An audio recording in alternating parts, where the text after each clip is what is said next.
안녕하십니까. 제82회 대한교통학회 학술 발표회 스마트 모빌리티 세션을 시작하도록 하겠습니다. 저는 자장을 맡은 연세대학교 도시공학과의 김진희입니다. 그리고 저랑 같이 공동 자장을 맡으신 옆에 계신 분은 한양대학교 이건우 교수님입니다. 이따가 따로 소개하는 시간을 갖도록 하고요. 오늘 스마트 모빌리티 세션에 총 5건의 발표가 있습니다. 그래서 전기차와 관련된 부분, 그리고 환경 문제, 그리고 자율주행과 관련된 총 아주 흥미로운 5건의 발표가 있는데 이런 새로운 형태의 그 학술 발표에 이렇게 흔쾌히 참여해 주시고 좋은 연구 발표해 주셔서 정말 감사드립니다. 그 각 발표자 소개는 별도로 하지는 않도록 하겠습니다. 발표 시간에 간단한 소개를 해주시면 좋을 것 같고요. 발표당 한 10분 정도 해주시면 좋을 것 같고 그리고 한 5분 정도 질의나 토론을 할 계획입니다. 네, 시간을 좀 지켜주시기 바라겠습니다.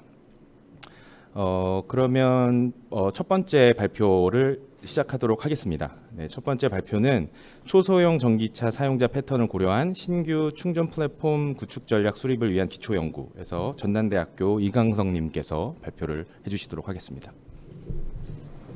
안녕하십니까. 초소형 전기차 사용자 패턴을 고려한 신규 충전 플랫폼 구축 전략 수립을 위한 기초 연구 발표를 맡은 전남대학교 석사과정 1년생 이강석이라고 합니다. 연구 배경은 다음과 같이 해보고 같고, 발표에 앞서 초소형 전기차에 대한 간략한 설명해드리도록 하겠습니다. 초소형 전기차의 경우 경영 자동차에 속하며 아래 보시는 것과 같이 대표적 예시인 이런 트위지사가 있고 재원은 이렇게 되어 있습니다.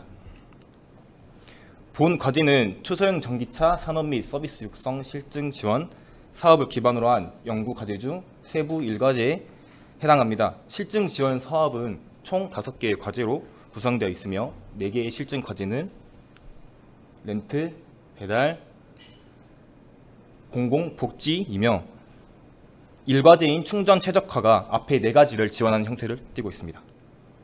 과제의 예시로 공공 분야 이동 지원 서비스 실증을 위해 7개의 도시 차량 투입 후 운영 중에 있고요. 한 달간 영광군 선거관리위원회 홍보 차량 투입 후 초소형 전기차 운전자 대상 충전 인프라에 관한 설문조사를 실시하였습니다. 일단 먼저 기존 충전소 구축 연구 사례를 살펴보겠습니다. 일반 전기차 대상으로 한 기존 국내 충전시설의 위치는 대형 쇼핑센터, 휴게소, 공공기관 위주로 집중되어 있었으며 실 구매자들 역시 관공서, 공공기관 주차장을 주로 이용하는 형태를 띠고 있었습니다. 설치 장소로는 선호 정소로는 관공서, 공공기관, 마트, 공용주차장, 고속도로 휴게소 등 다양하게 분포하고 있음을 확인할 수 있었습니다. 또한 일반 전기차 만족도 설문조사 결과 48.4%가 불만족하다는 결과를 확인할 수 있었으며 그에 대한 가장 큰 이유로는 충전소가 부족하다는 것을 눈에 띄게 확인할 수 있었습니다.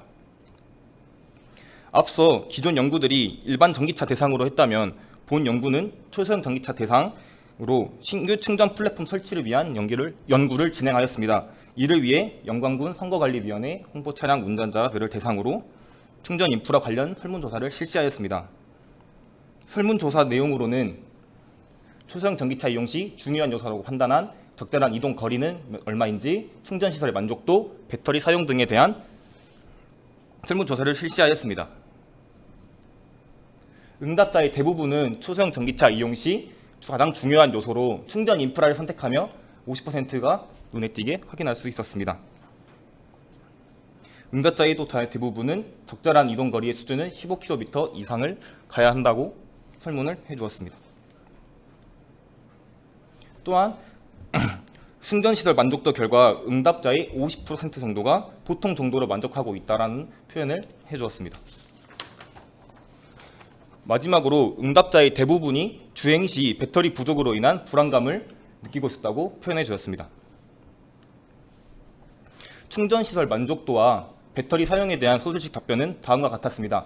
충전시설 만족의 이유는 점차적으로 증가하고 있는 차량 충전시설에 대해 만족했다고 답변을 했으며 그런 불만족한 이유에는 그럼에도 불구하고 아직 대중화가 되지 않아 충전시설이 눈에 띄게 부족하다는 답변을 해주었습니다.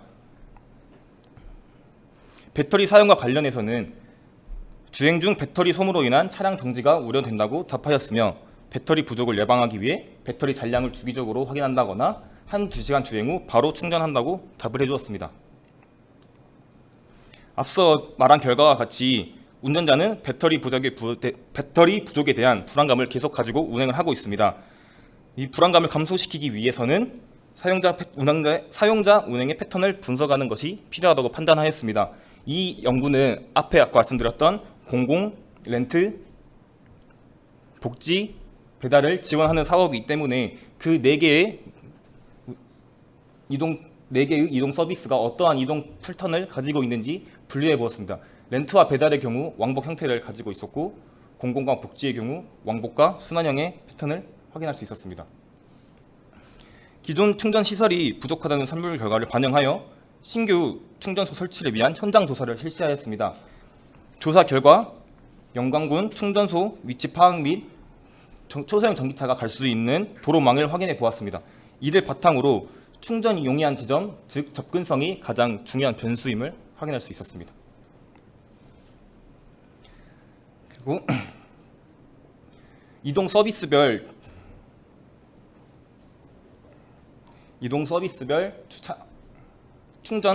충전소의 위치를 설명드리겠습니다. 왕복형의 경우 차량의 최대 이동 거리는 즉 목적지까지의 이동 거리이기에 충전소는 차고지와 목적지에 설치되어 있어야 한다고 나왔으며, 순환형의 경우 차량의 최대 이동 거리는 업무 이동 거리이기 때문에 차고지에 설치되어 있어야 한다고 확인할 수 있고, 예시로는 실증 사업 중 렌트와 공공을 예시로 들 수 있습니다. 본 연구에서는 일반 전기차를 대상으로 한 기존 충전소 설치 위치 및 이용 실태를 분석하였습니다. 앞서 기존 연구들이 일반 전기차를 대상으로 했다면, 본 연구에서는 초소형 전기차 대상으로 신규 충전 플랫폼 설치를 위한 연구를 진행함으로써 가장 중요한 요소인 충전 인프라로 설문조사를 진행하였고, 적정 이동 거리는 15km 이상, 운전자가 지속적으로 느끼는 배터리 관련 사용 불안감 감소를 위해 사용자 패턴이 분석하다는 필요한 결론을 얻고, 이동 서비스별 사용자 패턴을 분석한 위치를 고려하여 순환형의 서비스의 경우 차고지에 충전소 설치가 필요하고, 왕복형 서비스는 차고지와 목적지에 설치가 필요하다는 것을 확인할 수 있었습니다. 향후 실제 이용자를 대상으로 충전소가 확충됨에 따라 초소형 전기차에 대한 충전 서비스 만족도를 조사할 예정입니다. 감사합니다. 네, 발표 잘 들었습니다. 네, 그 사용자 패턴을 고려해서 이제 충전소 위치 충전 플랫폼을 구축하는 그런 전략을 수립한다는 아이디어가 굉장히 흥미롭고 재미있었던 의견이었습니다. 그래서 이건우 교수님 관련해서 코멘트나 의견 있으시면 부탁드리겠습니다. 기존의 전기차 구매에 대한 이제 우리나라에 보면은 전기차를 구매하는 부분에 대해서 뭐 이용 만족도라든지 의향에 대해서 이제 했는데, 이제 전기차 이용자가 조금씩 늘어남에 따라서 결국은 충전 인프라에 대한 부분이 이제 필요한 시점이 왔다라고 저는 생각을 하고요. 그리고 결국은 치킨 앤 에그 프라브롬이라고 늘 얘기하는데, 충전소가 먼저냐 아니면 전기차가 먼저냐인데, 이제 결국은 이제 충전소도 전기차 이용 수요에 맞게끔 이제 늘어나야 되는 상황까지 온 것 같습니다. 그리고 전기차 충전이나 어떤 사용 이용 패턴에 대한 분석도 이제 시작을 해야 되는 시점이라 시기적절한 연구라고 저는 생각이 됩니다. 그리고 지금 궁금한 것이, 지금 샘플 형태로 이제 지금 어떻게 보면은 시범 운행에 대한 어떤 참여하는 사람들에 대한 어떤 설문조사를 받다 몇 명 정도 지금 참여가 돼 있나? 총 영광부 선거관리위원회 실제 운전자를 대상으로 했던 인원은 총 9명으로. 지금 현재 9명. 그렇습니다. 그리고 지금 9명에 대해서 그 9명이 지금 현재 이용하는 주행 패턴에 대한 부분, 그리고 충전소의 어떤 충전에 대한 어떤 패턴에 대한 연구를 이제 계속 조사를 이제 패널 형식으로 조사를 하실 향후 계획이신 거죠? 조금씩 네. 충전소가 늘어남에 따라 네네. 어떤 식으로 만족도를 향상이 되었는지에 대한 설문조사가 꾸준히 이루어져야 할 것 같다고 생각했습니다. 그리고 이 초소형 전기차가 아무래도 소형이고 배터리 사이즈가 작기 때문에 그냥 약간 중형 세단의 전기차보다는 이동 거리나 충전의 횟수가 상대적으로 높을 것 같거든요. 예. 그 부분에 대한 어떻게 보면 비교 연구, 향후에 그게 가능하다면 결국은 자료 수집이 상당히 어렵습니다. 접근할 수 있는 게 상당히 제한적인데 관련 부분 연구에 있어서 이제 향후 연구, 이제 확장 연구, 이제 굿 스타트 좋은 이제 시작이신데 확장 연구 하실 때 이제 기존의 초소형 전기차 그리고 초소형 전기 약간 중형, 소형 다른 세단하고 전기차하고 어떻게 이제 달라지는지 그렇게 좀 비교하시면서 보시면 좋은 연구 될 것 같습니다. 감사합니다. 네, 감사합니다.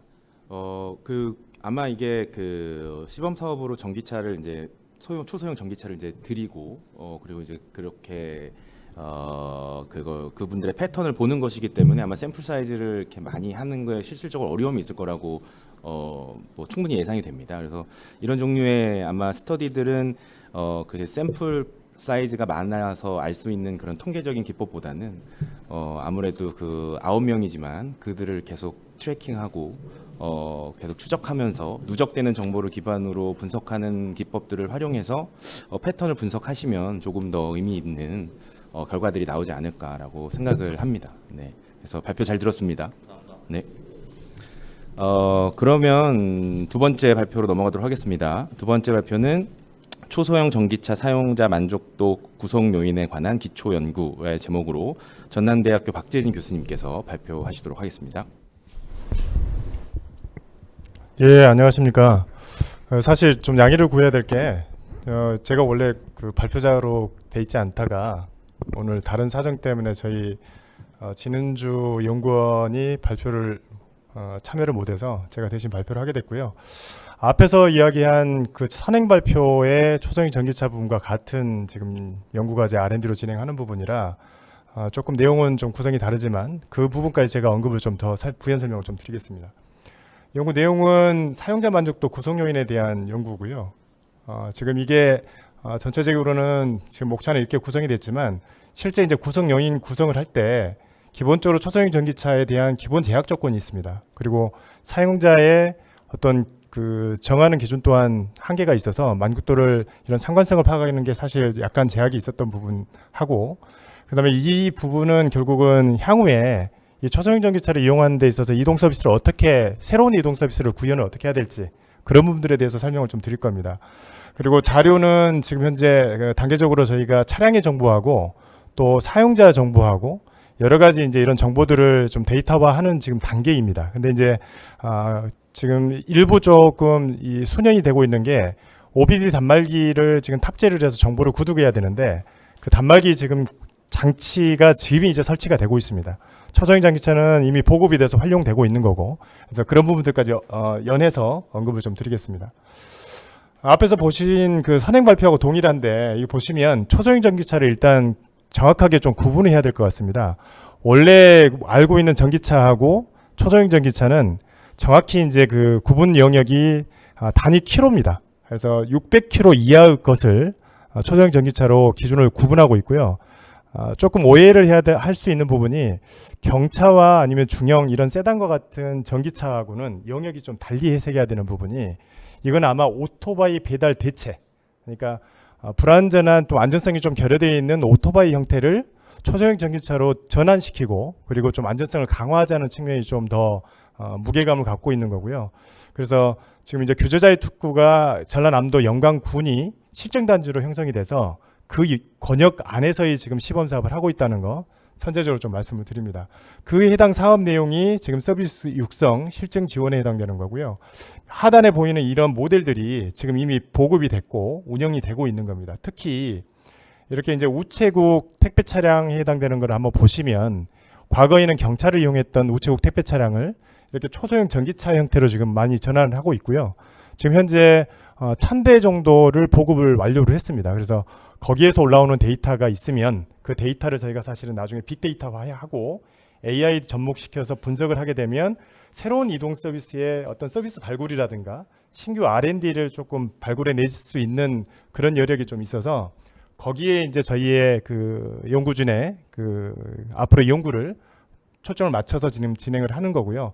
본 연구는 사용자 만족도 조사와 또 만족도에 따른 각각 그 구성 팩터를 좀 탐색해 보는 게 조금 선행 연구로 지금 진행하는 걸로 말씀을 드리겠습니다. 아시는 바와 같이 앞에서 설명드린 거하고 동일하게 현재 지금 저희는 피드백 R&D를 발굴하는 이동 서비스를 어떻게 해야 될지, 근데 이제 아까 말씀드린 대로 데이터가 아직 확보가 안 돼 있는 단계에서 추정해서 지금 연구를 하는 단계라고 조금 이해해 주시고요. 아마 연말께 정도 되면 충분한 데이터를 저희가 확보하고 그걸로 저희가 선행 연구한 거하고 비교 검토해서 지금 현재 이 연구 내용이 좀 더 발전할 수 있는 거를 지금 뽑아낼 수 있다고 판단돼서 그 부분을 조금 시간적으로 좀 하반기 아마 학술 대회가 있으면 그때 이후의 발표 내용을 추가로 진행할 수 있을 것 같습니다. 현재 지금 우정사업본부에 들어가 있는 이 15대, 5대 이렇게 나눠져 있는 것은 총 29대인데 이거는 운전자에게 직접 동의서를 받아서 그 정보를 개인정보 포함해서 정보를 받을 수 있게끔 구성한 거고요. 그 1000대의 우정사업본부에 이미 운영하고 있는 데이터는 또 이제 거기에 노조에 해당되는 부분들이 있어서 개인정보의 유출을 굉장히 꺼려하시더라고요. 본인의 이동 동선이 드러난다. 또는 이제 그런 것 때문에 사실 지금 협의를 좀 하고 있는 단계입니다. 아마 그것만 잘 이루어지면 이 프로브 차량 한 1000대의 데이터를 얻기 때문에 굉장히 좀 심도 있는 연구가 진행될 수 있을 것 같고요. 지금은 지금 29대 차량에서 올라오는 아직 오비드 데이터는 없지만 이분들의 운행 패턴 그리고 그분들의 정보 이걸 저희가 지금 구축해 놓은 단계입니다. 그래서 그걸로 통해서 향후에 운행 관리를 어떻게 해야 될지 또 서비스 인프라 구축 부분에서 이런 운영 관리 시스템을 구현하는 방식이라든가 초소형 전기차에 맞는 맞춤형 그런 운영 시스템 구축할 계획이 있고요. 그래서 이제 거기에 맞춰서 하다 보니 보시면 초소형 경영 중에 초소형 전기차가 이런 트위지와 같은 앞에서 보여줬던 이 아유 극소형 600km 이하에 해당되는 거고요. 배기량은 250cc 이하에 해당되는 부분. 또 일반형 같은 경우는 배기량이 1000cc가 넘어요. 그게 이제 이런 경차적인 부분이고요. 그리고 일반 소형 전기차 중에 소형과 중형과 대형으로 이렇게 구분될 수가 있습니다. 단지 이 자동차 성능 기준의 이 초소형 전기차 기준을 무게 600kg 이하 그리고 화물의 경우는 탑재 물량이 있기 때문에 750kg 이하로 제한을 두고 있어요. 그리고 도로의 등급상 80km 이상을 못 갑니다. 그래서 초고속 환경에서는 맞춤형이 어려워서 지금 이제 이 규제를 풀기는 어렵고요. 단지 무게의 기준을 조금 상향시키는 걸로 지금 법제도 정비를 추가적인 이 사업단 안에서 검토를 하고 있습니다. 이유인즉슨 시설물의 한계라는 것은 이미 이제 무게적인 부분 때문에 자체 무게가 낮은 만큼 시설물과 충돌했을 때 안전성을 확보하지 못합니다. 그래서 충돌 실험 또한 여기에 맞춤형 실험을 해도 해당 시설물을 전부 다 교체를 못하기 때문에 무게를 올리고 그러한 것에 시설물의 한계를 맞게끔 지금 진행하려고 여러 가지 절차를 밟고 있습니다. 추가적으로 마찬가지 이제 고속도로나 자동차 전용도로 같은 고속 주행 환경에서는 운행 금지가 되고 있고요. 그래서 이미 알고 계신 것처럼 운행 제한 원인은 자동차 안전 기준이 조금 열악하고 인명 피해율이 높습니다. 워낙 경차보다 더 낮은 수준이기 때문에. 그래서 운전자들이 좀 아직은 안전도에 또는 속도에 그런 부정적 인식을 갖고 있습니다. 그래서 이 본 연구에서의 구성 요인을 좀 설명을 드리면 시간상 좀 빨리 진행하겠습니다. 운전자는 심리적 부담을 느끼는 건 당연해요. 기준은 원래 주행거리가 좀 짧다는 거. 왜냐하면 전기 배터리 용량 때문에 그런 거고요. 그 다음에 그 충전의 시간이라든가 이거 완속 충전만 되게끔 돼 있어서 이후에는 이 급속 충전의 방식도 고민을 해야 되는 부분이고요. 또 충전소 위치 선정에 해당되는 게 순환형일지 왕복형일지 그리고 운행 행태에 따라서 바뀝니다. 이게 배달 목적일지 공공의 성격으로 배송을 하는 목적일지 그거에 따라 달라지기 때문에 마찬가지 위치의 선정도 매우 고민이 되는 거고요. 또 이륜차에 비교했을 때는 안전성이 그나마 확보되지만 경차에 비해서는 안전성이 떨어지기 때문에 사용자 입장에서는 굉장히 좀 고민이 되는 거예요. 그리고 이제 공공의 성격에서 경차의 보급과 초소형 전기차로 대체하는 거 그걸 지금 많이 고민들을 하고 있는데 그 중간 영역에서 어느 정도의 사업이 이루어질지 아마 이후에 지금 전남도에서 보니까 이 초소형 전기차의 의미를 많이 좀 인식을 해서 보급을 좀 늘리고 있는 지금 단계에 있습니다. 추가적으로 이 R&D 자체의 영역 규제자의 특구 이제 시범단지 구성이 연강군으로 되어 있는 거고요. 그래서 이동 서비스 실증을 지금 저희가 고민을 하고 있는 겁니다. 공공의 영역에서는 배송과 일반 행정 업무와 주차 단속을 일부 해당 이 초소형 전기차로 지금 실행하고 있고요. 이동 지원에서는 이제 고령자, 또 장애인, 아동에 이르기까지 과거에 이동 지원 서비스를 했던 거를 이 초소형으로 좀 대체하는 방식을 검토를 하고 있는 겁니다. 그래서 그러한 모든 부분들을 가급적 이러한 이제 그 데이터를 구성을 하는 데 있어서 우리가 이제 구조 방정식 리저널 모델을 구축을 할 수밖에 없었던 거는 이제 이 데이터의 한계를 전제로 했고요. 그래서 RPSP에 해당되는 부분보다 조금 진척시켜서 구조 방정식 리저널 가지고 지금 진행하는 거고요. 추가적으로 이제 설문조사는 그 보안 체계에서 필요한 효과 영향 분석을 추가로 진행했고, 이걸 토대로 해서 향후에 피드백 R&D 이제 내년 차년도 그다음에 그 후 차년도까지 지금 계획을 수립할 예정입니다. 이미 기본 구성은 그냥 계층화 분석, AH 분석을 통해서 각각 충전 서비스와 차량 이동, 사용자 이용 데이터를 어떻게 서비스별 만족도를 확보할 수 있는지를 지금 구성을 했더니 대부분 친환경적이다. 그리고 유지 관리에 좀 한계가 있다. 사용자 편의성도 좀 낮다. 이미 여러분들도 충분히 초소형 전기차를 생각하는 내용 자체가 해당 결과에도 반영이 되어 있습니다. 단계적으로 진행을 했을 때 충전 서비스 부분은 충전 대기 시간, 그 다음에 충전 소요 시간, 소요 시간보다 대기 시간에 좀 더 민감했고요. 차량 이동 같은 경우는 주행 안전성이 사실 가장 조금 요청하는, 의도하는 바대로 안전성 확보됐으면 좋겠다. 그리고 이용 데이터 같은 경우는 목적이 좀 더 잘 구성됐으면 좋겠다는 걸로 이야기가 된 부분입니다. 이거를 저희는 주별로, 분기별로, 연도별로 앞으로 계획이 각각 설문 항목을 좀 보강해서 단계별 그 설문 항목을 하고요. 또 패널 데이터 구성이라든가 이런 거를 하게 되면 연차별로 이런 구성이 계속 진행이 되고 데이터가 확보되고 빅데이터화 돼서 이제 이후에 데이터가 방대해지면 AI 분석까지도 지금 고민하고 있는 겁니다. 그래서 마지막 사용자 만족도 모델링을 지금 하는 단계적인 설문 AC를 총 1단계, 2단계, 3단계로 진행을 했고요.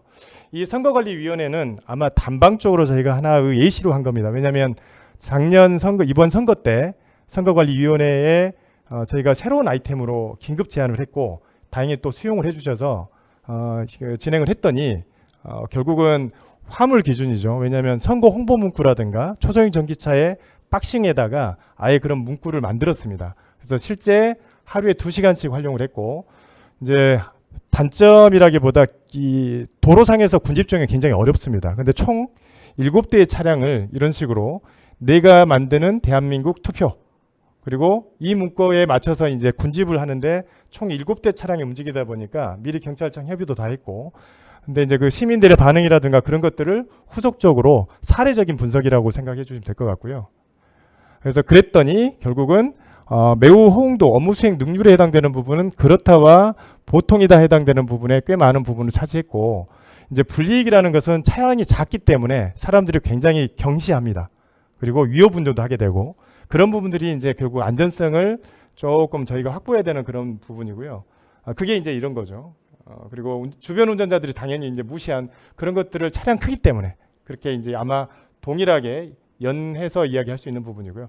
나머지도 초소형 전기차 이미지 부분이라든가 뭐 디자인을 개선해야 된다, 또는 내구성을 높여야 된다, 그런 부분도 일부 있었고요.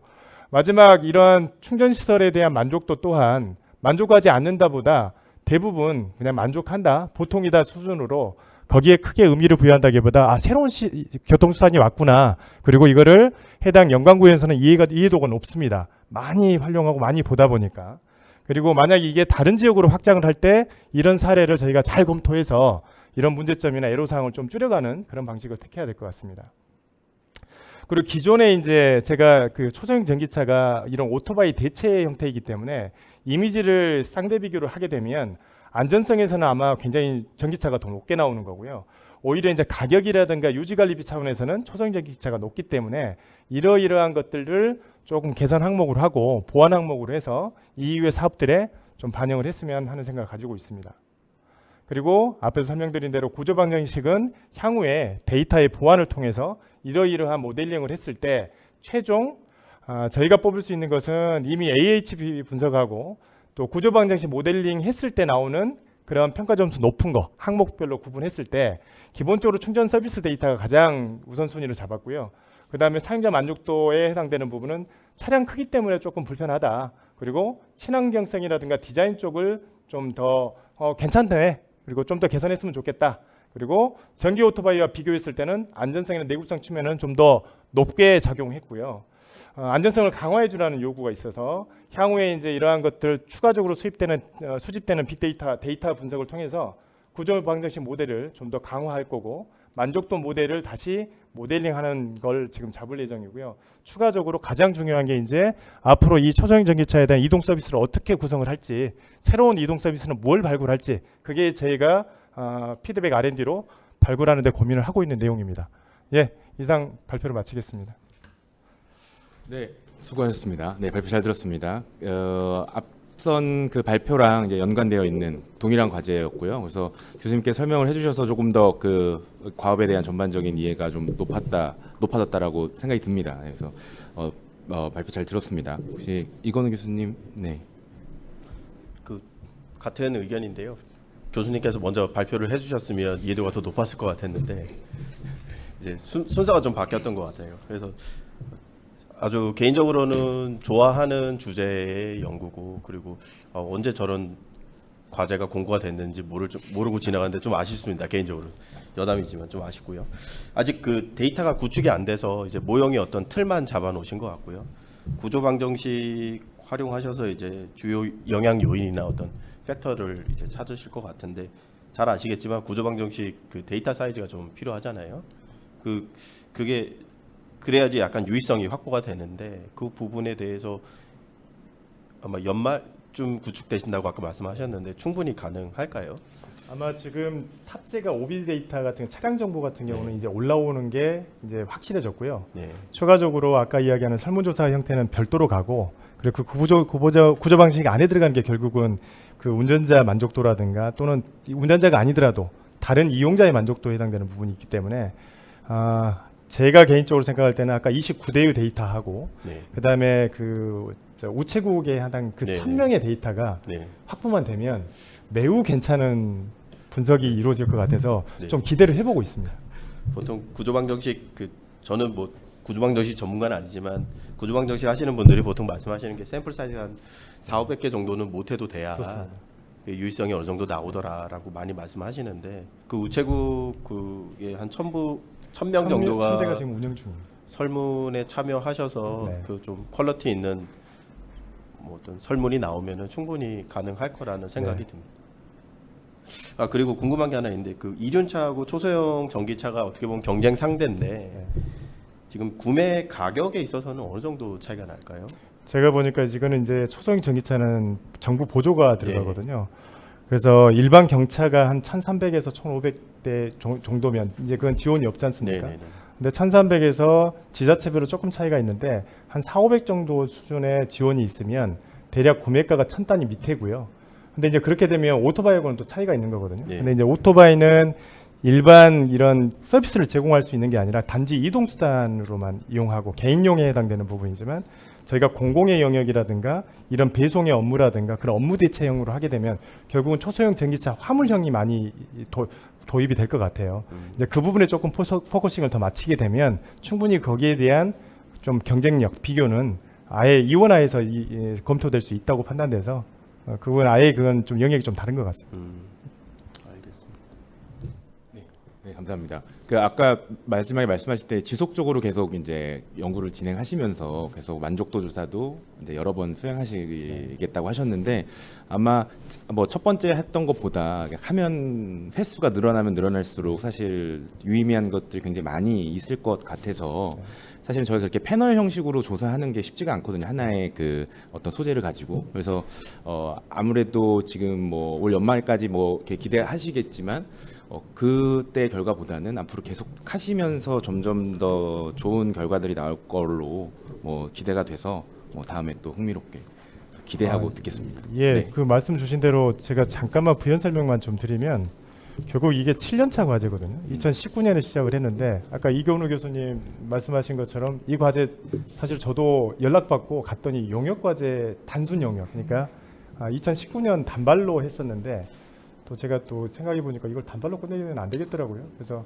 연구 수행 계획서 한 3장짜리를 써서 그 요청 받았던 분들께 드렸죠. 그래서 그 주에 바로 공동 연구로 진행하자고 해서 어떻게 하다가 7년에 발을 담게 된 거고요. 저희 교통 영역이 아닙니다. 이게 산자부가제다 보니까 자동차가 메인이고 교통이 처음 발을 담그게 돼서 오늘 교통학회에서 이걸 발표하는 것도 저는 사실 굉장히 의미가 있다고 봅니다.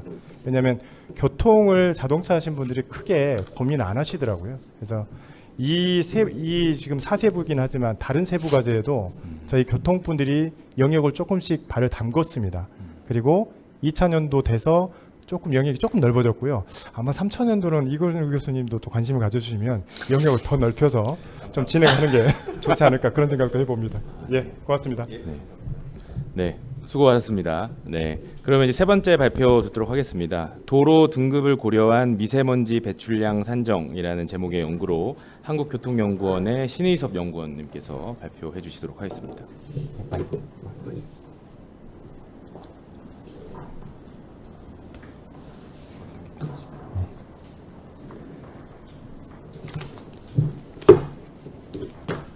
네, 안녕하세요. 한국교통연구원 발표자 신의섭 연구원입니다.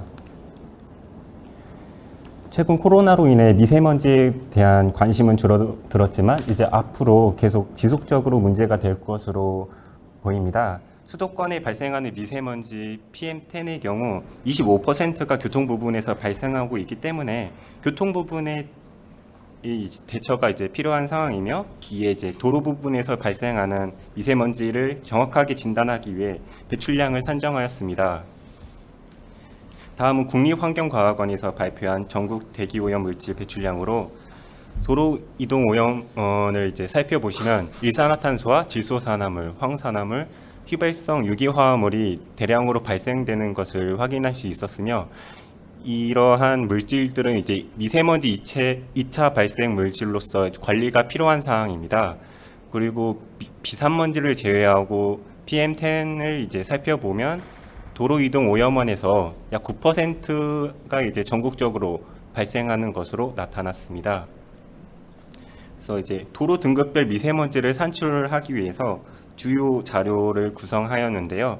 우선 도로 부분 이제 주요 활동 자료는 차종별, 유종별, 차량별 등록 대수와 차종별, 유종별 주행거리, 도로 등급별 속도 등을 사용했고요.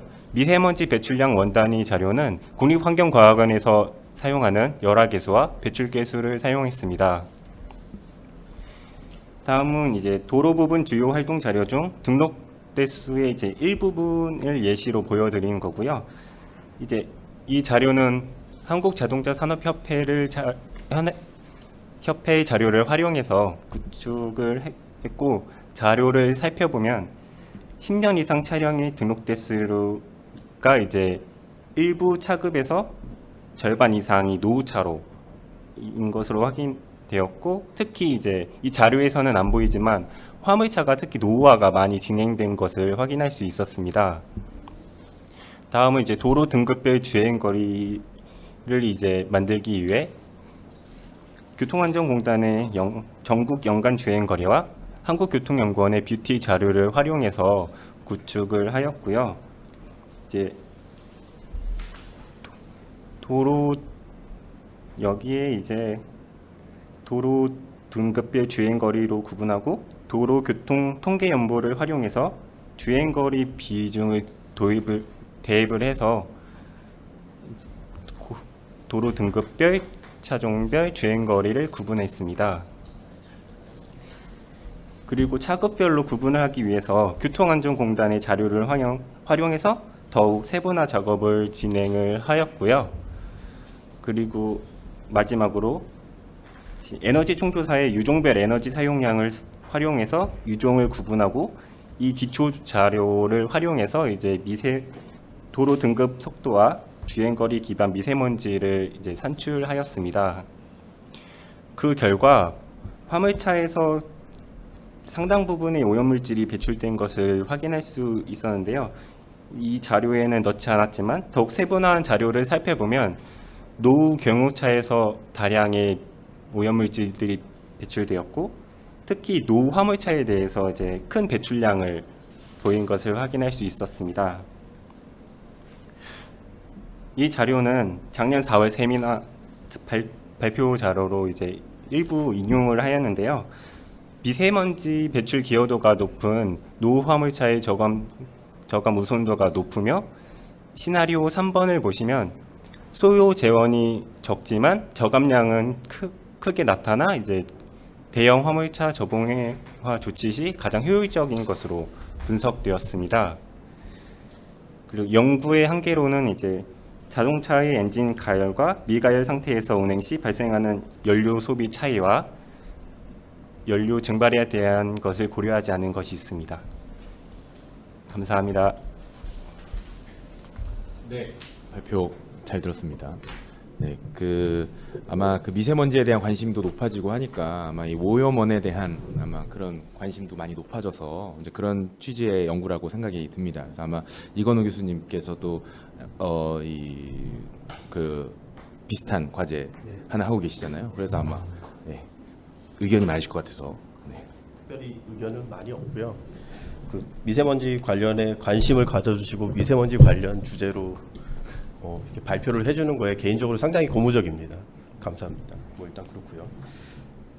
그 궁금한 게 하나 있는데 지금 그 미세먼지 발생량, 배출량 산정한 방식이 지금 속도가 고려된 방식인가요? 아니면 그냥 탑다운 형식으로 전체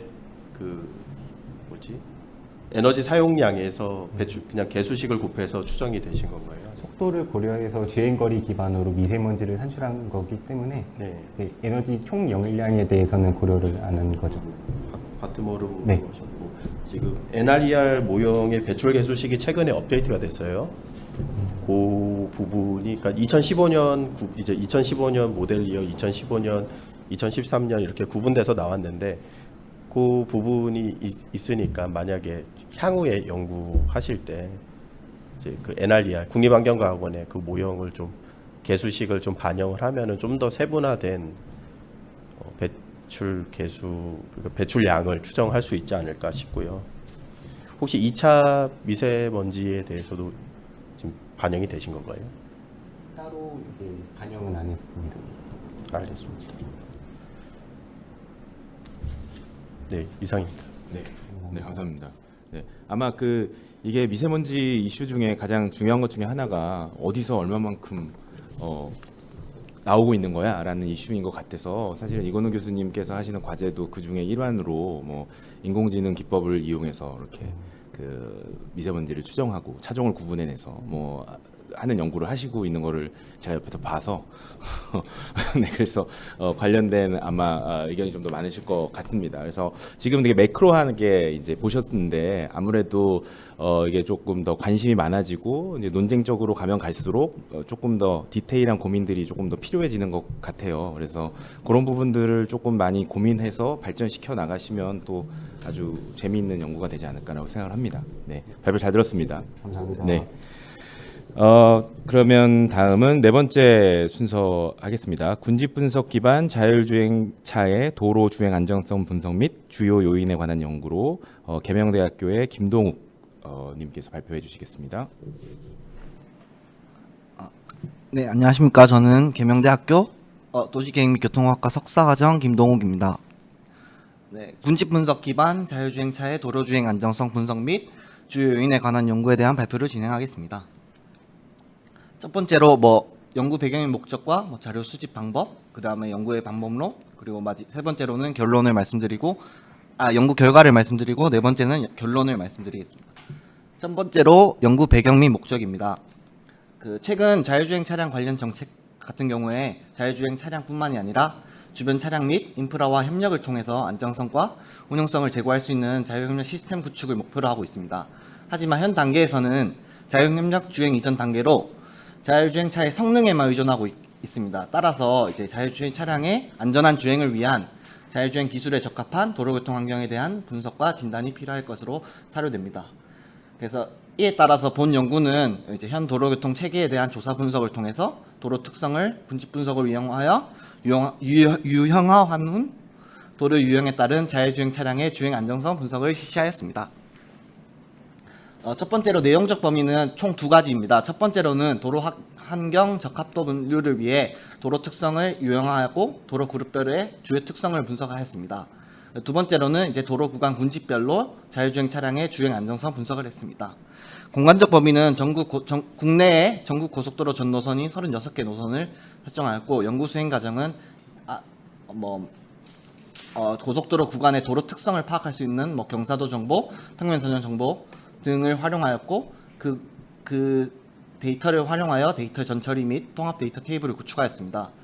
그리고 그 도로 특성에 따라 그룹화를 실시하였고, 그룹별 모의 주행 결과를 활용하여 그거에 대한 특성 분석과 주행 안정성 분석을 실시하였습니다. 두 번째로는 이제 수집 데이터 및 연구 방법론입니다. 첫 번째로 이제 도로 등급화를 위해 수집 데이터를 파악을 하였습니다. 이제 고속도로 기하 구조 및 교통량, 속도, 기상, 스마트 인프라 자료 등 같은 이제 다양한 형태와 기준에 따라 이제 고속도로 내에 이제 기록과 수집되고 있어 이제 도로 등급화를 위한 연계 전략이 필요할 것으로 사료됩니다. 그래서 이런 데이터 같은 경우는 시간에 따라 고정된 등급을 분류하는 정적 데이터와 시간에 따라 변화하는 동적 데이터가 좀 있으며 이제 그러한 등급화 방안이 두 가지의 등급화 방안이 존재합니다. 하지만 본 연구에서는 이제 동적 환경 변화에 따라 시기가 변화하는 도로 등급화 방안을 활용하기 위해서 이제 수집 체계 동적 데이터의 경우 수집 체계 한계와 기반 시스템 부재로 인해서 이제 본 연구의 경우 기하 구조에 기반한 정적 도로 데이터를 활용해서 등급화를 실시했습니다. 이러한 정적 도로 데이터 같은 경우는 본 연구에서는 이제 노선별의 IC와 J시간의 정보, 경사도 정보, 평면 선형에 대한 정보, 터널 정보, 차로수 정보, 교량 정보, 그리고 그 노선별의 교통사고 건수를 사용하여 도로 등급화를 수행하였습니다. 두 번째로는 데이터 전처리입니다. 이제 여러 가지 데이터의 이제 결측값과 오류값을 제거하기 위해서 이제 다음과 같은 단계를 거쳤습니다. 첫 번째로 터널 및 교량 데이터 같은 경우는 국토교통부에 나오는 도로 교량 및 터널 현황 조사 데이터와 매칭하여서 교장이 500m 이상인 교량만 활용하였고요. 두 번째로 경사도 데이터는 구글 어스라는 툴을 사용하여 경사도 방향을 파악하였습니다. 세 번째로는 이제 노선명이 그 연도별로 상이하게 나타나기 때문에 하나의 노선으로 통일시켜 주셨습니다. 마지막으로 사고 데이터 같은 경우는 2011년부터 2017년까지의 고속도로 교통사고 D급 포함된 교통사고 자료만 사용하였습니다. 그리고 두 번째로는 마스터 테이블을 구축하기 위해서 전국에 있는 고속도로 노선을 방향별로 100m 단위로 나누어서 구간을 분할하였습니다. 예를 들어서 앞선 마스터 테이블 구축 예시 표와 같이 보시면 이제 데이터가 경사, 평면 선형, ADT, 곡률 방향, 차로수 같은 게 이제 100m 단위로 구분되었을 때 시작 이정에서 끝 이정 100m 단위였을 때 경사도의 정보, 터널 유무에 대한 정보, 평면 선형의 정보, ADT 정보 등을 기입하여서 마스터 테이블을 구축하였습니다. 그래서 본 마스터 테이블을 구축하고 이제 연구를 수행하기 위해서 저는 군집 분석이라는 방법을 사용했습니다. 간단하게 설명드리면 군집 분석의 경우 비지도 학습의 한 방법으로 상호 연관성에 근거해서 동지를 집단으로 분류하는 기법입니다. 대체적으로 이러한 유사성의 정도를 측정하기 위해서 유클리디안 거리를 사용하고 있습니다. 그래서 크게 거리 기반 군집 분석과 확률 기반 군집 분석으로 구분이 됩니다. 그리고 이 본 연구에서는 그래서 K-민지 알고리즘을 사용해서 군집 분석을 수행했습니다. K-민지 클러스터링 같은 경우는 이제 비계층적 군집 분석 방법 중 하나이며 무작위로 군집을 설정하여 군집의 중심 좌표를 산출해서 각 객체들 간의 거리가 가장 가까운 군집에 배정해서 나타나는 반복적 군집 분석 방법 중 하나입니다. 그래서 이거에 따라서 적합한 군집의 개수를 개수를 결정을 하여야 하는데 군집의 개수를 설정하기 위해서 곡선 유형별로 이제 WSS (Within Group Sum of Square) 값을 비교해서 군집수를 설정하였습니다. 세 번째로 연구 결과입니다. 이제 본 연구에서는 이제 비계층적 군집 분석 방법인 K-민지 알고리즘을 활용해서 군집 분석을 수행하였습니다. 기존에 이제 확률 기반 군집 분석인 LCCA (Lattice Cluster Analysis를 수행해 보았지만 군집별 특성을 정확하게 규정짓기 어려워 이제 비계층적 군집 분석 방법인 K-민지 알고리즘을 활용하였습니다. 이제 구축된 데이터 같은 경우에 이제 앞서 말씀드렸던 터널 및 교량 유무와 같은 변수들을 포함하고 있지만 실제 자율주행 차량의 시뮬레이션 결과 이제 경사도, 곡률 반경, 차로수, 곡선 길이, 교통량과 같은 중요 변수가 이런 영향을 주는 것으로 나타나 이제 중요 변수로 선정된 곡률 반경, 경사도, 곡선의 길이, ADT, 차로수만 활용해서 군집 분석을 실시하였습니다. 그 중에 특히 이제 곡률 방향이 자율주행 성능 변화에 가장 큰 영향 요인을 밝혀냈기 때문에 이제 그 도로 등급하에 반영하기 위해서 평면, 선형, 곡선을 이제 5가지 형태로 구분하여 군집 분석을 수행하였습니다. 뭐 직선, 곡선이 완만한 구간, 곡선 보통인 구간, 곡선 조금 심한 구간, 곡선 심한 것 총 5가지 카테고리로 구분하였습니다. 그래서 이제 최적 군집수를 산정하기 위해 앞서 말씀드렸듯이 뭐 WSS 값의 감소폭이 만만해지는 군집수를 산정을 하였습니다. 그래서 그래프를 확인해 보시면 뭐 직선인 구간, 뭐 곡선 완만인 구간, 이제 곡선 유형별로 그 최적 군집수는 이제 4개로 확인하였습니다. 그래서 총 각 곡률 반경 각 유형별로 총 20개, 5 곱하기 4에서 총 20개의 군집을 생성을 하였습니다. 그래서 군집을 생성하기 위해서 이제 전국 고속도로 100m 단위 구간을 이제 대상으로 군집 분석을 하였고, 이러한 군집된 구간 중 이제 연속된 구간은 하나의 구간을 통합하여서 군집을 분석을 수행하였습니다. 이제 군집별 특성을 파악하는 단계입니다. 총 20개의 군집을 통해서 이제 곡선의 길이, 경사도, ADT, 차로수 간의 변수들 분포를 통해서 군집별의 특성을 파악했습니다. 이제 뒤쪽에 표를 보시면 이제 각 군집별로 곡선의 길이와 A의 평균과 표준 편차, 경사도의 평균과 표준 편차, 뭐 차로수, ADT의 평균과 표준 편차가 그려져 있고요.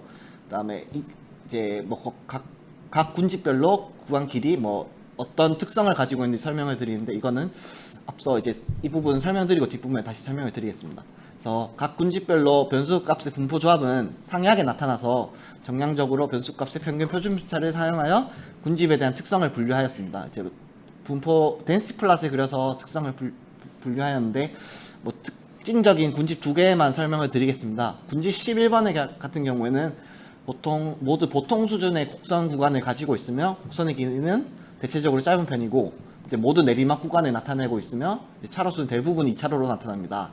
그리고 ADT 같은 경우는 다른 군집에 비해서 낮은 수준의 구간들을 포함하는 군집임을 확인할 수 있습니다. 두 번째로 군집 14번입니다. 군집 14번 같은 경우는 이제 좀 곡선 구간이 이제 모두 조금 심한 곡선 구간으로 나타나고, 곡선의 길이는 이제 다른 군집에 비해서 좀 짧은 편으로 나타나고, 이 구간은 이제 모두 오르막 구간임을 확인할 수 있으며, 차로수는 대부분 2차로로 나타납니다. 마지막으로 ADT 교통량은 이제 조금 다른 군집에 비해서 낮은 수준을 나타나는 구간을 포함하는 군집임을 설명할 수 있습니다. 추후에 이제 다른 군집들의 유형도 마찬가지로 경사도 같은 경우는 뭐 오르막 구간, 내리막 구간, 아니면 혼재 구간이 있는 것도 있고요. 차로수는 이제 3차로인 경우, 4차로가 있는 경우, 2차로가 있는 경우 뭐 등등 여러 가지 유형별로 분류를 하였습니다. 그리고 이제 실제 자율주행 차량을 모의 주행을 통해서 실제 자율주행 차량과 고속도로가 실제 자율주행 차량의 주행 성능을 분석을 하기 위해서 전국 고속도로 노선 중 26개 노선을 자율주행 차량을 가지고 시범 주행을 실시하였습니다. 그래서 이런 모의 주행을 통해서 발생하는 상황 총 13가지가 나타나는데, 뭐 왼쪽으로 쏠린다는가, 오른쪽으로 쏠린다거나, 아니면 심한 지그재그를 나타낸다는가 등 총 13가지의 돌발 상황이 나타나고 있습니다. 특히 이제 돌발 상황 같은 경우는 주행 구간 길이에 비해서 이제 왼쪽으로 쏠리거나 오른쪽으로 쏠린 발생 비율이 좀 많이 나타나는 것으로 확인할 수 있습니다. 이제 앞서 군집 분석으로 분류된 그 군집과 이제 모의 주행에서 발생하는 돌발 상황 간의 분석을 수행하였습니다. 첫 번째로 이제 도로 기하 구조 데이터를 이용해서 이런 총 군집수 20개의 돌발 상황 발생과 관계를 파악하기 위해서 리프트 값을 이용해서 연관성 분석을 실시했습니다. 뭐 여기서 연관성 분석에 수령하는 리프트 값은 향상도라고 하는데, x에서 y의 연관 규칙에서 이미 y가 발생할 확률 대비 x가 발생했을 때 y가 발생할 확률의 비를 의미합니다. 그래서 1인 경우 x와 y의 연관성 자체가 없고 1보다 클수록 이제 x에서 y 간의 관계는 이제 강해지는 것을 확인할 수 있습니다. 그래서 주요 돌발 상황에 대한 특징을 말씀드리겠습니다. 그래서 왼쪽 쏠림에 관한 돌발 상황 같은 경우는 군집 11, 16, 20에서 빈번하게 발생합니다. 특히 군집 11 같은 경우는 곡선이 보통인 구간이면 모두 내리막 구간인 것을 확인할 수 있고, 군집 16과 군집 20은 심한 곡선 구간이며 내리막 구간인 군집임을 확인할 수 있었습니다. 두 번째로 오른쪽 쏠림 돌발 상황은 이제 군집 14와 18에서 빈번하게 발생합니다. 군집 14와 18은 이제 심한 곡선 구간이고, 군집 16과 20은 이제 반대 방향 구간인 군집입니다. 세 번째로 이제 심은 지그재그 돌발 상황 같은 경우는 군집 6과 8에서 빈번하게 발생을 하고요. 그 다음에 차량 인식 못하는 돌발 상황 같은 경우는 군집 3과 7에서 이제 빈번하게 발생합니다.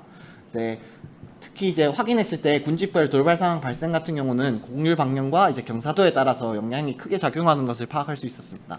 그래서 마찬가지로 군집별로 리프트 값을 적용하였는데 왼쪽 쏠림 같은 경우는 빨간색으로 보이듯이 뭐 11번, 군집 11과 군집 16의 16, 20에서 높은 값을 확인할 수 있습니다.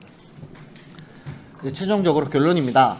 이제 도로 군집별 자율주행 차량의 주행 안전성 분석과 주요 요인에 대해서 연구를 진행하였습니다. 첫 번째로 본 연구에서는 20가지의 군집을 토대로 이제 돌발 상황 발생 간의 관계를 파악하였습니다. 첫 번째로 이제 왼쪽 쏠림 돌발 상황은 군집 11, 16, 20에서 빈번히 발생하고 오른쪽 쏠림 상황은 군집 14와 18에서 빈번하게 발생합니다. 차선 침범을 하는 돌발 상황 경우는 모두 군집 11에서 발생을 하는데 군집 11은 곡선이 보통인 구간이네 평면선 길이가 짧고 내리막 구간이면서 2차로고 교통량이 낮은 구간인 것을 확인할 수 있습니다. 심한 지그재그 돌발 상황은 군집 6과 7에서 빈번히 발생을 하고요. 차량 인식을 못하는 돌발 상황의 경우 이제 군집 3과 7에서 발생을 하는데 3과 7은 직선 및 곡선 완만한 구간이고 내리막에 ADT가 낮은 군집임을 확인할 수 있습니다. 그래서 이러한 군집별 돌발 상황 발생 같은 경우는 기하 구조에 따라서 이제 돌발 상황 발생 관계랑 비슷한 경향을 가지고 곡률 방변과 경사도가 영향이 큰 것을 확인할 수 있습니다. 그래서 이 결과를 통해서 주행 성능을 도출하였는데 곡선이 보통 이상인 경우 돌발 상황이 빈번하게 발생하는 것을 확인할 수 있었고 특히 왼쪽 오른쪽 쏠림 돌발 현상이 많이 나타납니다. 그리고 경사가 심할 경우 돌발 상황은 빈번하게 발생하고 특히 내리막 구간에서 쏠림 현상이 이제 두드러지는 것을 파악할 수 있습니다. 차로수에 따라 이제 돌발 상황 발생은 크게 차이가 나지 않지만 차로수가 많은 구간에 센서 인식이 원활하지 않은 경향이 발생을 합니다. 그리고 네 번째로 이제 ADT 교통량이 낮은 구간은 심한 지그재그 및 이탈 현상이 빈번하게 발생하는 것을 확인할 수 있습니다. 마지막으로 곡선의 길이에 따라 돌발 상황 발생은 뚜렷한 경향이 없지만 이제 비교적 짧은 길이의 곡선에서 돌발 상황이 상대적으로 빈번하게 발생함을 확인할 수 있었습니다. 네, 이상으로 발표를 마치겠습니다. 감사합니다. 네, 발표 잘 들었습니다. 이렇게 보통 저희가 분석을 할 때 교통량이 많은 구간, 적은 구간, 아니면 곡선 반경이 큰 구간, 작은 구간 이런 식으로 나누는데 그런 속성들을 다 포함시켜서 유형을 분류해서 또 자율주행차 성능과 연결시켰던 점이 굉장히 이제 흥미롭고 아주 중요한 의의가 있다고 생각이 듭니다. 그래서 이건우 교수님 관련해서 코멘트 있으면 부탁드리겠습니다. 하나의 연구가 거의 완성돼서 그거를 그냥 간단하게 축약해서 발표한 느낌이에요. 그래서 연구의 완성도가 상당히 높은 것 같고요. 이제 궁금한 거는 어떻게 역할이 이러다 보니까 이제 묻게 되는 거예요. 그렇죠? 궁금한 점은 지금 그 모의 주행 하셨다고 하는데 실제 그 군집 차량 주행이 가능한 차량을 해당 고속도로에 실제 주행을 하셔서 얻은 값을 얻으셨는지 아니면 어떤 드라이빙 시뮬레이터나 어떤 시뮬레이션을 통해서 저 값이 도출이 된 건지 궁금합니다. 네, 실제 주행을 통해서 어떤 실제 모의 주행 군집 분석을 하기 위해서 그 실제 구간을 선정해서 어차피 군집 분석을 사용한 모든 대상은 전국 고속도로 노선이었기 때문에 어떤 특정 구간을 선정을 해서 그 구간을 실제 주행을 하였고요. 그 실제 주행한 구간이 이제 군집별로 다 상이하게 분포를 하기 때문에 그거와 연관성을 파악한 것입니다. 그래서 네, 실제 주행한 겁니다. 그 군집 주행을 했던 차량은 몇 대 정도 운행을 하신 거예요? 이거는 이제 한국교통연구원이랑 같이 연구를 해서 이제 모의 주행 결과를 주셨는데 이제 하루에 다 한 건 아닌 것 같고 이제 여러 번 나눠서 저희 차량을 5대 정도. 저도 정확한 대수는 저도 잘 알지는 못해요. 그 지금 연구 결과에서 이제 군집 주행에서 쏠림 현상이나 이런 돌발 상황이 이제 캡처가 된 거잖아요. 네. 클러스터링을 하셔서 그러면은 지금 일반 차량 지금 그 자율주행 차량이 아닌 일반 차량도 같은 현상이 발생을 하는 건지 아니면 군집 주행 차량에 대해서만 그런 문제가 발생을 하는 건지에 대한 그럼 말씀하시는 게 이제 그 대상 구간에서 예. 일반 차량도 똑같은 현상이 나타나는지 일단 그런 비교 분석까지는 하지 못했고 일단 저희는 모의 주행은 일단 자율주행 차량만의 대상으로 실제 주행을 했기 때문에 이제 그 구간에서 많이 자율주행 차량이 많이 발생하는 거고 일반 차량 같은 경우는 따로 비교해 보지는 못했습니다. 나중에 향후에 뭐 비교할 수 있으면 비교해서 성능을 평가하는 게 좋을 것 같습니다. 예. 수고 많으셨습니다. 네, 감사합니다. 감사합니다. 네. 네, 감사합니다. 저도 하나 궁금해서 일단은 이런 그 결과 자체는 굉장히 흥미롭고 의미가 있는 것 같습니다. 그러면 이제 이걸 가지고 어떻게 무엇을 할까, 어떻게 활용할까 정책적으로나 아니면 네. 뭐 그쪽의 연관 관계가 지금 조금 명확하게 결론에 안 나와 있어서 예를 들어서 뭐 11번 군집에서 뭐 특정 유형의 문제가 많이 생기고 있잖아요. 네, 맞습니다. 그러면 이 결과를 가지고 어떤 걸 할 수 있을까요? 이제 자율주행 차량에 이제 도입을 하기 위해서 사실 이제 발생하는 문제점과 도로 그 발생하는 문제점이 어느 기하 구조에서 많이 발생을 하는지를 파악하기 위해서 이제 군집 분석이라는 툴을 사용해서 분석을 수행하는데 이제 향후 일단 군집 분석 방법에 대해서도 구간의 길이도 다 상이하기 때문에 다시 이것을 기반으로 결론을 확정을 짓겠다라는 것은 아니고 이제 향후에 이런 이제 도로의 등급을 나눠서 했을 때 이제 그 자율주행 차량이 발생하는 문제점, 센서 인식이 문제라든가 왼쪽 쏠림이 많이 발생한다고 이런 것을 그 자율주행 차량 성능을 보완할 수 있는 단계를 마련하고자 했습니다. 네. 그리고 이제 그런 기하 구조적인 문제, 그 자율주행 차량의 성능을 그런 기하 구조 있을 때 많이 발생을 하니까 이런 좀 보완을 하자는 연구가 진행되는 것 같습니다. 네, 그 말씀하신 대로 아마 나중에 이제 그 인프라가 조금 네. 서포트를 해줘야 된다는 이제 그런 관점의 네. 연구들이 많이 있는데 이제 그런 걸 할 때 어떻게 보면 우선순위 같은 거를 정할 때도 도움이 좀 될 것 같고 네. 그래서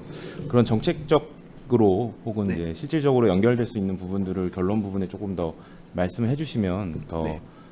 훌륭한 연구가 되지 않을까라고 생각을 해봅니다. 네, 수고 많으셨습니다. 네, 질문하십시오. 해주십시오. 그 군집 분석은 결국은 군집 차량이 지금 5대 정도잖아요. 그럼 5대 정도의 자율주행 차량을 군집화 시켜가지고 플래툰을 형성해서 지금 주행하는 거를 지금 데이터로 얻었고, 근데 그러게 되면 우리가 이제 고민 사항이라는 게 향후에 자율주행 시대가 도래했을 때 플래툰이 승용 개념이 아니고 화물 개념으로 갈 거란 말이에요. 결국은. 근데 이제 실험 자체는 또 승용 개념으로 하셨어요.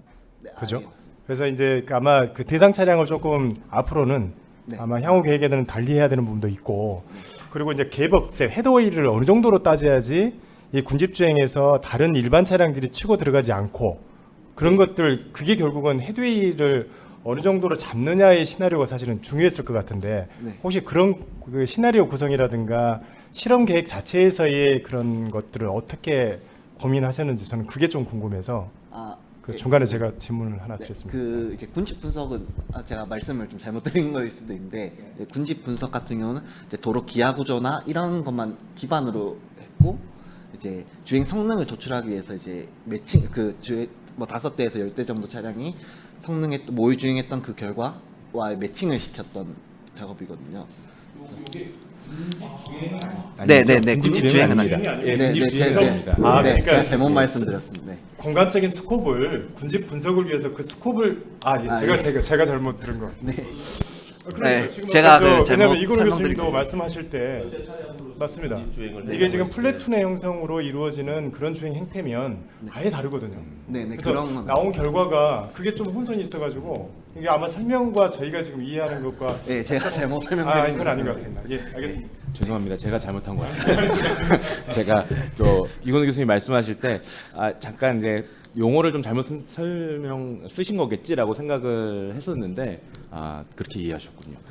근데 이제 그런 연구도 네네, 해주셨으면 맞습니다. 좋겠다는 네 알겠습니다. 군집 분석이 군집 주행이 예, 가능한 예, 차량을 맞습니다. 확보하고 있다는 거에 부러웠거든요. 아닙니다. 그래서 그런 연구를 해서 지금 이런 산행 연구를 하고 계시구나. 네, 제가 잘못 설명드린 것 같습니다. 근데 뭐 좋은 연구 테마 하나 얻어서 간 걸로 하겠습니다. 네, 수고하셨습니다.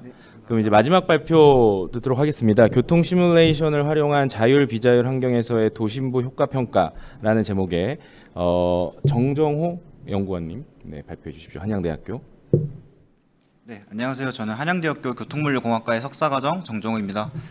제가 오늘 이제 발표할 연구의 주제는 교통 시뮬레이션을 활용한 자율 비자율 환경에서의 도심부 효과 평가입니다. 목차는 다음과 같습니다. 첫 번째로 연구 개요입니다.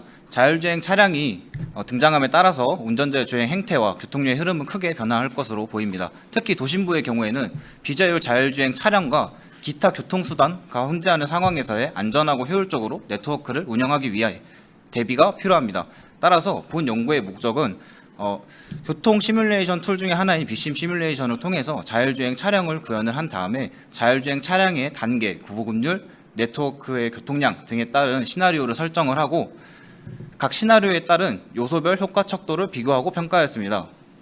최종적으로 자율주행 차량 도입에 따른 속도 체계 하향의 각 요소별 효과를 제시하였고 또한 자율주행 차량 도입에 따른 신호 운영 체계 변화에 따른 각 요소별 효과를 제시하였습니다. 비심 시뮬레이션에 대한 간단한 개요입니다. 비심 시뮬레이션은 독일 PTV사에서 개발한 소프트웨어로서 도시교통 및 대중교통 등을 운영하기 위해 개발된 프로그램입니다. 보시는 것과 같이 다양한 기능과 다양한 분석을 수행할 수가 있습니다. 다음으로 기존 문헌 고찰입니다.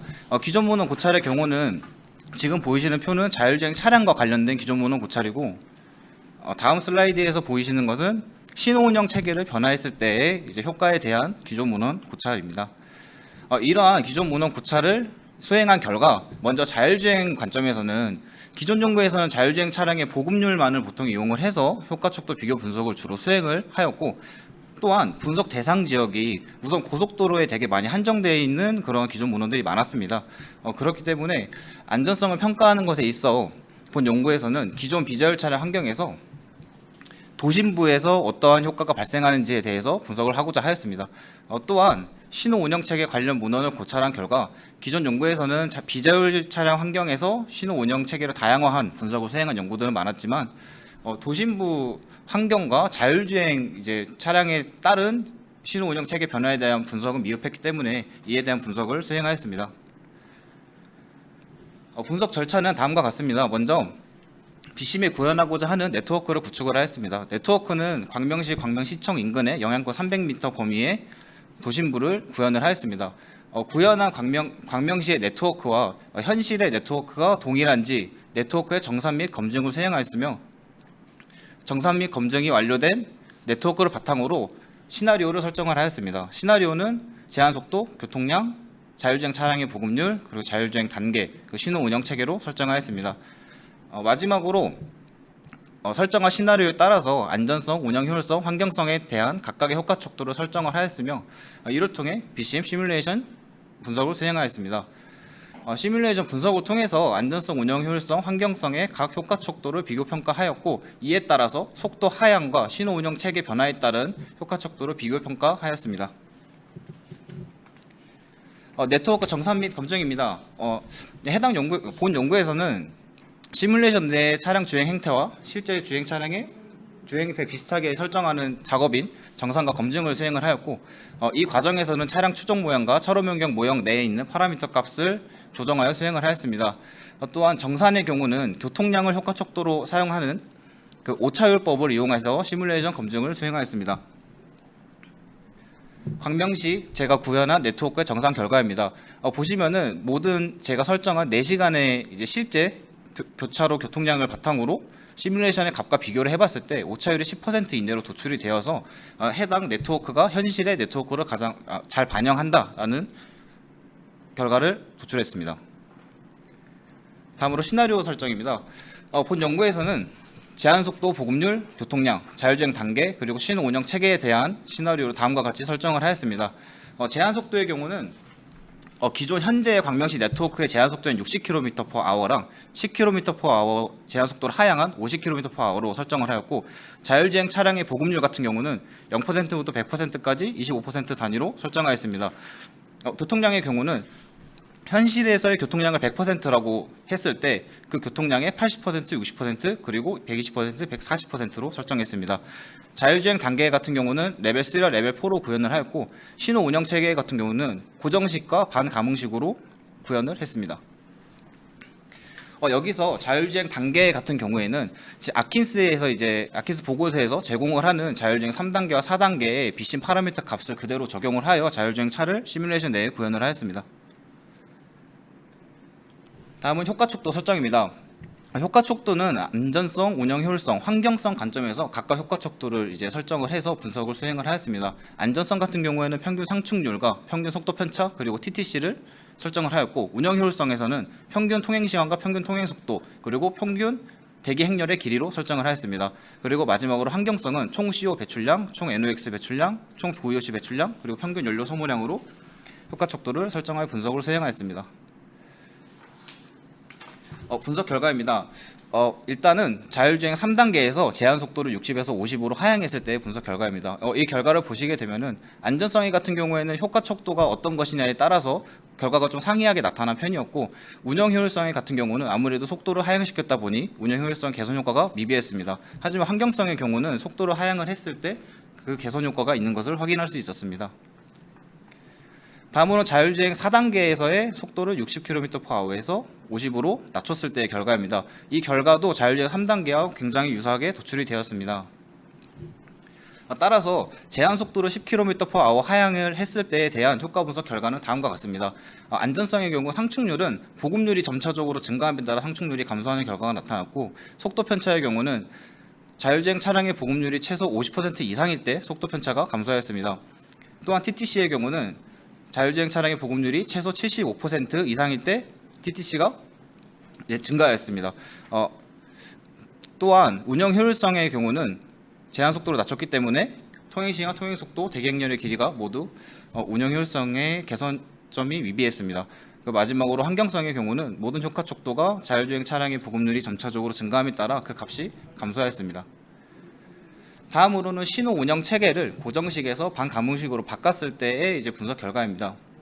먼저 자율주행 3단계와 제한속도 60km/h에서 신호 운영 체계를 바꿨을 때의 결과값입니다. 이 결과에서는 안전성 효과 촉도 같은 경우에는 평균 상충률은 보급률이 50% 이상에서, 그리고 TTC는 모든 보급률에서 안전성이 개선이 되었지만 속도 편차의 경우는 그러지 못했습니다.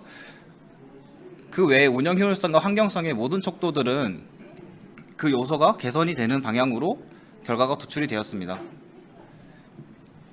다음으로 자율주행 3단계 그리고 제한 속도가 50km/h일 때의 결과인데요. 이 결과는 아까 60km/h의 결과와 좀 비슷하게 나왔지만 환경성의 보급률 100%에서는 그 개선점이 미비하게 도출이 되었습니다. 다음으로 자율주행 4단계 그리고 제한 속도가 60km/h일 때의 결과입니다. 이 결과에서는 속도 편차라는 효과 촉도를 제외한 모든 효과 촉도들이 안전성도 개선이 됐고, 운영 효율성도 개선이 되고, 환경성도 개선이 되었습니다. 다음으로 자율주행 4단계의 제한 속도 50km/h 그리고 신호 운영 체계를 바꿨을 때의 분석 결과입니다. 이 결과도 아까 전과 같이 환경성의 그 보급률 100%에서만은 환경성의 개선 효과가 미비한 것으로 도출이 되었습니다. 따라서 신호 운영 체계 변화에 따른 효과 분석 결과는 다음과 같습니다. 먼저 안전성의 상충률 같은 경우에는 제한 속도가 60에서 자율주행 차량의 보급률이 최소 75% 이상일 때 상충률이 감소하였고, 제한 속도가 50일 때는 자율주행 차량의 보급률이 점차적으로 증가함에 따라 상충률이 감소하였습니다. 속도 편차 같은 경우에는 제한 속도가 50에서 자율주행 차량의 보급률이 100%일 때만 속도 편차가 감소하였고, TTC 같은 경우는 모든 경우에서 자율주행 차량 보급률이 점차적으로 증가함에 따라 TTC가 증가했습니다. 운영 효율성과 환경성의 경우는 모든 효과 촉도들이 보급률이 점차적으로 증가함에 따라서 그 요소들이 개선이 되었으나, 아까 말씀드린 그 자율주행 3단계와 4단계 그리고 제한 속도가 50km/h일 때 환경성의 효과 촉도 같은 경우는 보급률이 100%에서는 그 값이 미비하게 나왔습니다. 마지막으로는 자율주행 3단계에서의 제한속도 60km/h 그리고 고정식 신호 현시에서 제한속도를 50km/h와 가뭉식 신호 현시로 바꿨을 때 그 두 개의 시나리오에 대한 비교 결과입니다. 그 시나리오에 대한 비교 결과는 속도 편차를 제외한 모든 효과 촉도들이 각 요소들이 개선이 더 개선이 증대가 되도록 결과가 도출이 되었습니다. 자율주행 4단계에서도 마찬가지로 속도 편차라는 효과 촉도를 제외하고는 거의 결과가 상이하게 도출이 되었습니다. 따라서 그 결과를 요약을 하자면 상충률과 TTC 그리고 운영 효율성, 환경성의 모든 효과 촉도들은 자율주행 차량의 보급률이 점차적으로 증가함에 따라서 그 값들이 개선이 되었습니다. 결론입니다. 자율주행 차량이 등장함에 따라서 운전자의 주행 행태와 교통류의 흐름은 크게 변화할 것으로 보이고, 특히 도심부의 경우에는 안전하고 효율적으로 네트워크를 운영하기 위한 사전 연구가 필요합니다. 따라서 본 연구에서는 광명시청 인근의 도심부 네트워크를 시뮬레이션을 통해 구축을 하고, 보급률, 제한속도, 교통량, 신호운영 체계에 따른 각 요소별 효과평가를 수행을 하였습니다. 분석 결과 상충률의 경우는 자율주행 3단계에서 신호운영 체계 변화에 따른 시나리오를 제외한 모든 시나리오에서 안전성이 개선이 되었고, TTC의 경우는 자율주행 3단계에서 제한속도 하향에 따른 시나리오를 제외한 모든 시나리오에서 안전성이 개선이 되었습니다. 운영 효율성의 경우는 모든 효과 촉도가 신호운영 체계 변화에서는 운영 효율성이 개선이 되었고, 환경성은 모든 효과 촉도가 보급률 100%에서의 신호운영 체계 변화에 따른 시나리오를 제외한 모든 시나리오에서 환경성이 개선되었습니다. 네, 제 발표는 여기까지 하겠습니다. 감사합니다. 네, 발표 잘 들었습니다. 아무래도 자율주행차에 대한 그 관심과 그 다음에 이제 그 현실적으로 도입되는 시기가 아주 멀지 않다고 느껴지고 있는데, 그런 점에서 도심부에 대한 효과를 평가하고 하신 거는 아주 큰 의의가 있다고 생각이 듭니다. 네, 이건우 교수님, 네. 내용 잘 들었고요. 이거 어떻게 보면은 커멘트는 좀 세게 해도 상관없잖아요, 그죠? 농담이고, 시간이 많이 없어서 이제 중요한 거, 제가 궁금한 거 몇 가지만 묻겠습니다. 교통량 수준이 지금 어떻게 되죠? 캘리브레이션한 그 네트워크 구성할 때 교통량 수준이 어느 정도 될까요? 네. 그 네트워크 수준은 아까 그 총 6시간들 중에서 일단 비첨두 시간을 기준으로 했습니다. 그래서 13시에서 15시 기준으로 일단은. 그럼 비첨두 시간에 자율주행 3단계, 4단계 가공식 고정식에 대한 네, 맞습니다. 부분을 지금 발표를 하신 거고, 그럼 첨두 시간일 때는 어떻게 될지 모르겠네요. 네, 첨두 시간이라는 그 상황에서는 네. 그러니까 제가 비첨두를 좀 했던 이유 중에 하나일 수도 있는데, 우선은 교통량 자체를 이제 퍼센테이지로 이제 시나리오를 이제 만들다 보니까 비첨두 상황을 100%라고 가정을 했을 때 이제 60%로 내려가면 내려갈수록 야간의 상황이 좀 반영이 될 수가 있고, 반대로 120%로 올라가면 올라갈수록 교통량들이 증가를 하면서 첨두시와 유사한 교통량이 될 수 있다고 좀 생각을 해서 교통량 자체에 대한 시나리오를 일단 구성을 해서 분석을 수행했습니다.